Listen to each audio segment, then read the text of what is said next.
So let's hear it. You probably weren't expecting to see me again.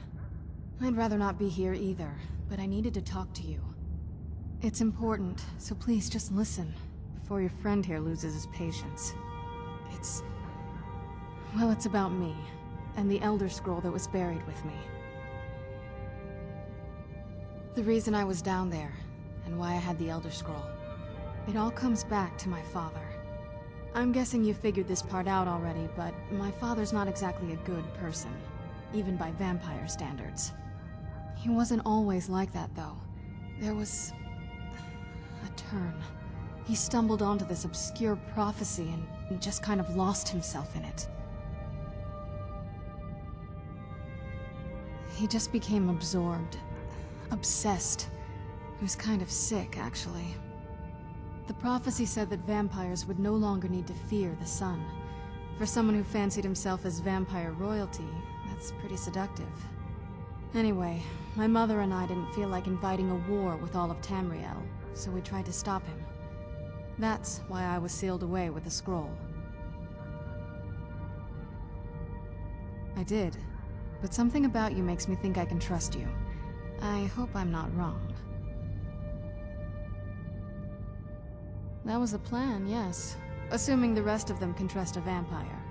Come on, I'll need you to help convince them.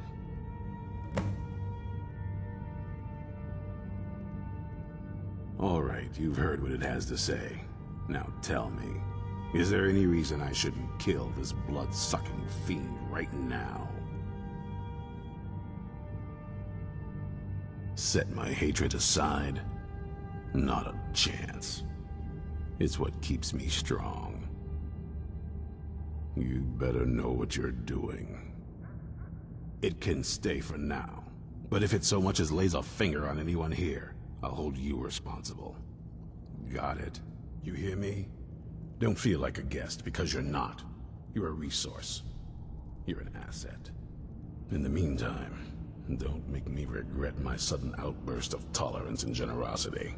Because if you do, your friend here is going to pay for it. Thank you for your kindness. I'll remember it the next time I'm feeling hungry. So, in case you didn't notice the giant thing on my back, I have the Elder Scroll with me. Whatever it says, it will have something that can help us stop my father. But of course, neither of us can read it. Well, the Moth Priests are the only ones I've heard of who can do it. They spend years preparing before they start reading, though. Not that it helps us anyway, because they're all half a continent away, in Cyrodiil. Some Imperial scholar arrived in Skyrim a few days ago. I was staking out the road when I saw him pass by. Maybe that's your Moth Priest. Do you know where he's staying now? No, and I'm not going to waste men looking. We're fighting a war against your kind, and I intend to win it. You want to find him? Try talking to anyone who'd meet a traveler. Innkeepers and carriage drivers in the big cities, maybe. But you're on your own. Any idea how you're going to find a Moth Priest? Skyrim's a pretty big place. Well, back before you know, the College of Winterhold was the first place I'd think to go for any kind of magic or historical thing. The wizards know about all kinds of things that people probably shouldn't know about. Actually, now that I think of it, I'm going to come along with you. I've been really wanting to get out and explore a bit.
So I wanted to explain a couple of things while I was going through this part of the video. I want to kind of just to sort of explain what I've been doing while I was running through the chests and not chests, caves and dungeons. You know, so I was just searching around a lot, just kind of looting everything I could find, all the chests and urns. There's a good reason for that I worked really hard on. So, in the beginning of the game, you could find these unusual gems, as they're called. Watch my health here in a second. I mean, adding that his skin power and my health. Watch my health. That is the his skin activated, and now my health is coming back 10 times faster than normal. But they're all over me and they can't do shit. So, as far as the perk goes, when you gather all 24 of those unusual gems and do a couple missions after that involving them, you can get a perk. I can't remember the name of the perk, but once you actually get it, you have a greater chance of finding all sorts of gems and stuff in chests and urns. Once I got it, I was finding all sorts of garnets, amethysts, I think that's how you pronounce it, sapphires, diamonds, etc. in the whole of the chests and urns I was looking in. And if you're well versed in Skyrim, so that was a moth priest then. He rode to a town not long ago with an escort of soldiers. They didn't stop, just headed south, across the Dragon Bridge.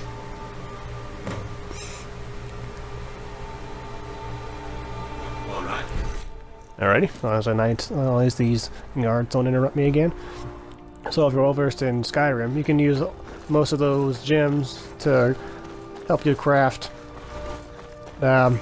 jewelry, necklaces, and rings. Silver and gold. I just kind of gathered all the... I got messages. Facebook. Be quiet, Lucy. I'm making a video here. So, you gather all those gems, gather as much gold as I can find, and my smithing skill will go up like crazy because I can make some seriously valuable jewels. At least that's the idea, and it works out well. And with my sweet skill being relatively high, I can sell all the items I have to any merchant, say those jewels and stuff to blacksmiths, or weapons to potion brewers, that sort of thing. Alchemists, that's a better term for it. And you make some seriously good gold doing that. So I made a bit of a mistake here. While I was at the College of Winterhold, I told Serana to wait here. And I went through Dragon Bridge without a problem, but the thing was, when I got into the cave, I then realized that I left Serana there. She's still waiting for me at that college. I had to go out of the cave I ran into, go there, tell her to follow me again, and then come back here and run through the cave. FM warning 321.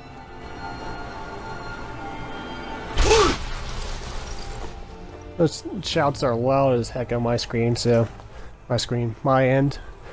So there you go. Alright, I just wanted to explain that. Alright, see you in the next clip.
Resist your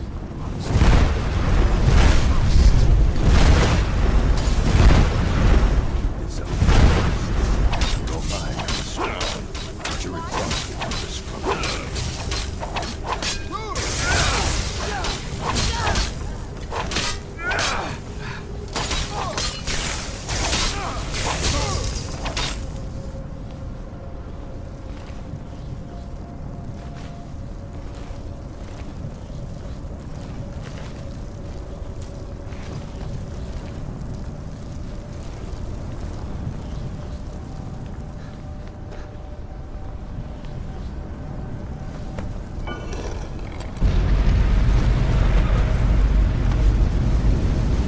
But my master,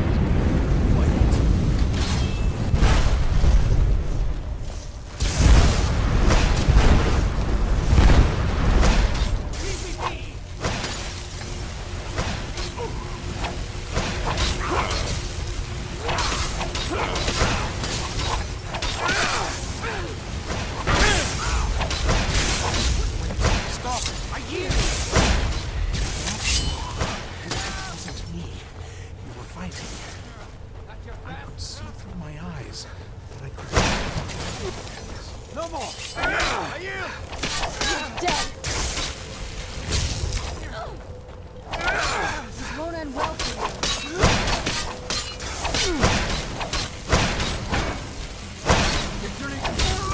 Done and done.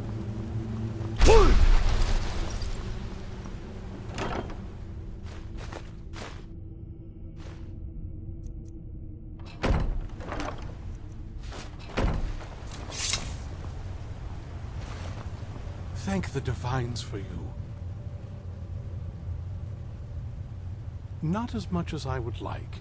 Even after spending decades of my life in study of the Elder Scrolls, they remain a great mystery to me. It's true for most of my brothers in the Order as well. We don't really know where the scrolls came from or who wrote them. What we do know is that some are born with the special gift to read the Elder Scrolls. These chosen few can divine events of the past and future within the scrolls, though in time it drives us to blindness. I'm afraid there's not much more to tell. Even today, the Elder Scrolls remain a great enigma. I'm quite all right, thanks to you. Dexian Evicus is my name. I'm a moth priest of the White Gold Tower. These vampires claimed they had some purpose in store for me, but they wouldn't say what. Probably hoping to ransom me, the fools. You do? All right then, enough mysteries. You have an Elder Scroll. Remarkable. If my knowledge of history serves me, I recall that the Dawnguard was an ancient order of vampire hunters. I will be happy to assist you with your Elder Scroll.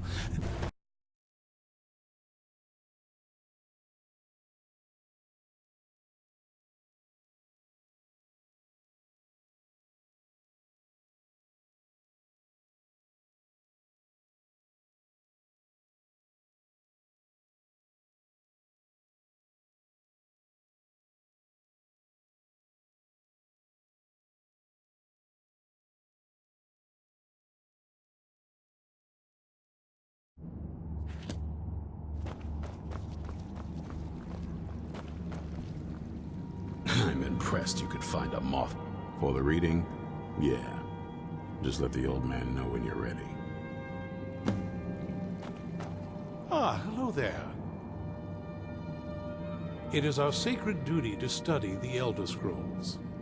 We read these ancient scrolls of prophecy in order to divine the future, and we use that knowledge to aid the Emperor. Sometimes, we venture out into the world in search of more scrolls for our library at the White Gold Tower. That is the very purpose that first brought me to Skyrim. It is the great spire at the heart of the Imperial City, among the tallest towers in all of Tamriel.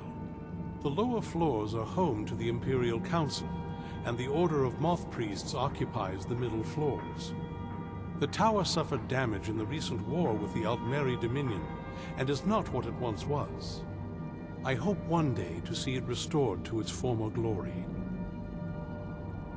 Ah, my rescuer! It's good to see you again. It's not exactly the hospitality I'm used to, but your man Isran has seen to my needs well enough. And might I add, this is a remarkable fortress. I have colleagues back home that would love to study this place in detail. Oh, most certainly. Let's find out what secrets the scroll can tell. Now, if everyone will please be quiet, I must concentrate. I see a vision before me, an image of a great bow. I know this weapon. It is Oriel's bow. Now a voice whispers, saying, "Among the night's children, a dread lord will rise. In an age of strife, when dragons return to the realm of men, darkness will mingle with light, and the night and the day will be as one." The voice fades and the words begin to shimmer and distort. But wait, there is more here. The secret of the bow's power is written elsewhere. I think there is more to the prophecy, recorded in other scrolls. Yes, I see them now. One contains the ancient secrets of the dragons, and the other speaks of the potency of ancient blood. My vision darkens, and I see no more. To know the complete prophecy, we must have the other two scrolls. I must rest now. The reading has made me weary. Come on, old man. You should get some rest.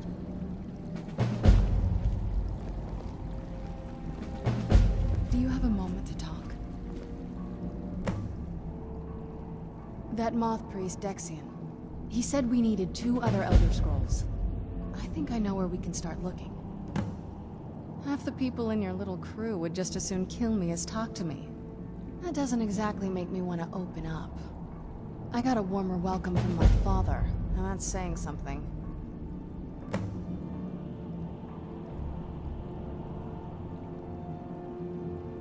It's not a question of trust. He's just obsessed with the prophecy.